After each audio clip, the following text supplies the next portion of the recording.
নমস্কার বন্ধুরা, কিচেন আগমনীতে সবাইকে জানাই আমন্ত্রণ। হাজির হয়েছি নতুন এক রেসিপি নিয়ে। আজকের রেসিপির সঙ্গে অনেকেই হয়তো পরিচিত, কিন্তু আমি কীভাবে বানাই তাই ভিডিওটি দেখার জন্য অনুরোধ রইল। ঘরোয়া উপকরণ দিয়ে খুব সহজভাবে বানাবো কিমা পটল। কিমা পটল বানানোর জন্য প্রথমে আমি পটল নিয়ে নিয়েছি। পটলগুলো আমি কেটে ভেতর থেকে দানাগুলো বের করে নেব।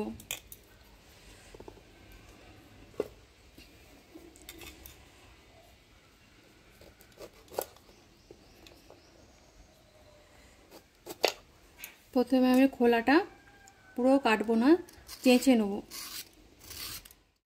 মাঝখান থেকে এরকম করে আমি কেটে ভেতর থেকে দানাটা বের করে নেব।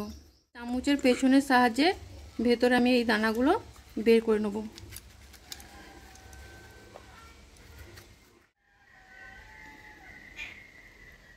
সব পটলগুলো থেকে ভেতর থেকে দানাগুলো বের করে নিয়েছি। তেল দিয়ে দেবো।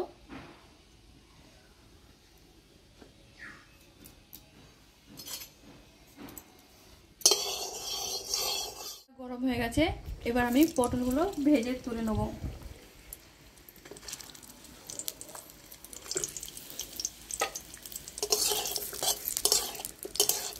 পটলগুলো আমার ভাজা হয়ে গেছে, আমি খুব বেশি ভাজিনি।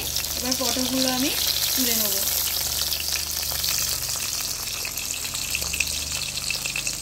বানানোর জন্য প্রথমে আমি পুর তৈরি করে নেব।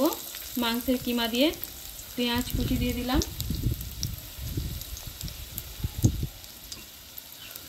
রসুন কুচি,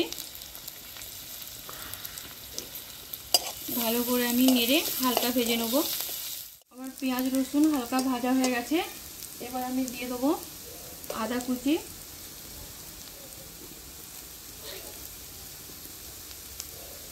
টমেটো কুচি,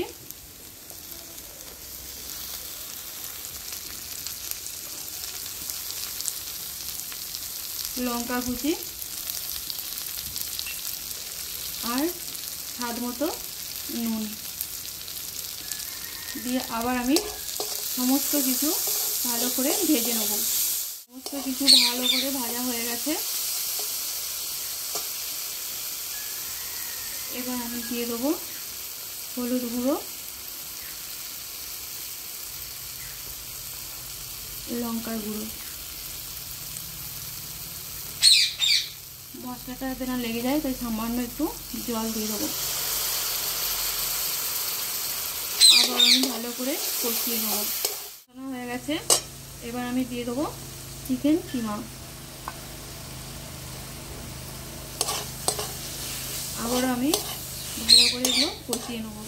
চিকেন কিমা দিয়ে আমার হালকা কষানো হয়ে গেছে, এবার আমি দিয়ে দেবো পটলের দানাগুলো।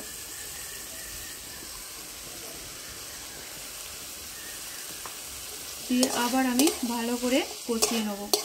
পটলের জন্য পুর আমার পুরোপুরি তৈরি। পুরটা এবার আমি ঠান্ডা করতে দেবো।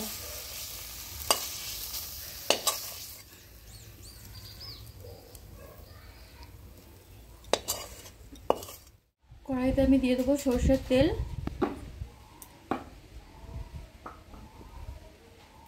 এবার আমি রসুন, আদা, টমেটো আর পেঁয়াজটা হালকা করে ভেজে নেব।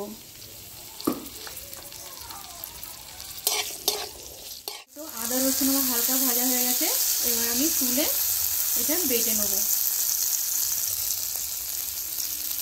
আমার ঠান্ডা হয়ে গেছে, এবার আমি পুরগুলো সব পটলের মধ্যে ভরে নেব। কড়াইতে সর্ষের তেল দিয়ে দেবো। গরম হয়ে গেছে, ফোড়নে দেবো গোটা শুকনো লঙ্কা, তেজপাতা, দুটো এলাচ, লবঙ্গ আর দারচিনি। হালকা এটা ভাজা হয়ে গেলে সুন্দর একটা গন্ধ বেরোলে দিয়ে দেবো বেটে রাখা আদা, রসুন, পেঁয়াজ আর টমেটো। ভালো করে কষিয়ে নেব। কষানো হয়ে গেছে, এবার দিয়ে দেবো হলুদ গুঁড়ো,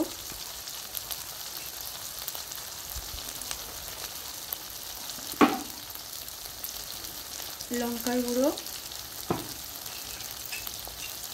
লাল লঙ্কার গুঁড়ো, ধনে গুঁড়ো আর জিরে গুঁড়ো। মশলাটা যাতে না লেগে যায় তার জন্য দিয়ে দেবো সামান্য একটু জল দিয়ে আবার আমি ভালো করে সমস্ত কিছু কষিয়ে নেবো। কষানো এবার হয়ে এসছে, এবার আমি দিয়ে দেবো স্বাদ মতো নুন। সমস্ত মশলা আবার ভালো করে কষানো হয়ে গেছে, এবার আমি দিয়ে দেবো জল। জলের পরিমাণটা আমি খুব বেশি দেবো না,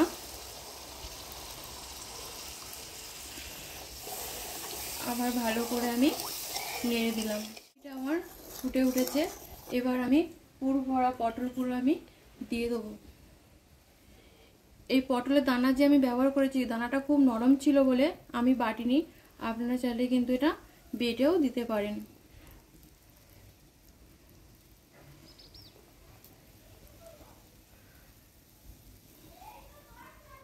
এটাকে ব্যালেন্স করার জন্য আমি সামান্য একটু চিনি দিচ্ছি, এটা আপনারা নাও দিতে পারেন, তবে দিলে একটু স্বাদটা ভালো হয়।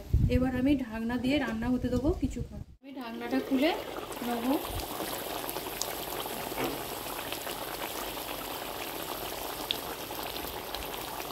ওপর থেকে আমি দিয়ে দেবো সামান্য একটু ঘি। দিলেই আমার তৈরি কিমা পটল। আমার পুরোপুরি তৈরি, এটা রুটি লুচি ভাত দিয়েও খুব ভালো লাগবে। আশা করি রেসিপিটি ভালো লেগেছে। একবার বাড়িতে বানানোর জন্য অনুরোধ রইল, আর আমার সমস্ত বন্ধুদের বলবো আমার পাশে থাকার জন্য। আজ তাহলে এই পর্যন্ত, আবার হাজির হব নতুন কোনো রেসিপি নিয়ে। ধন্যবাদ।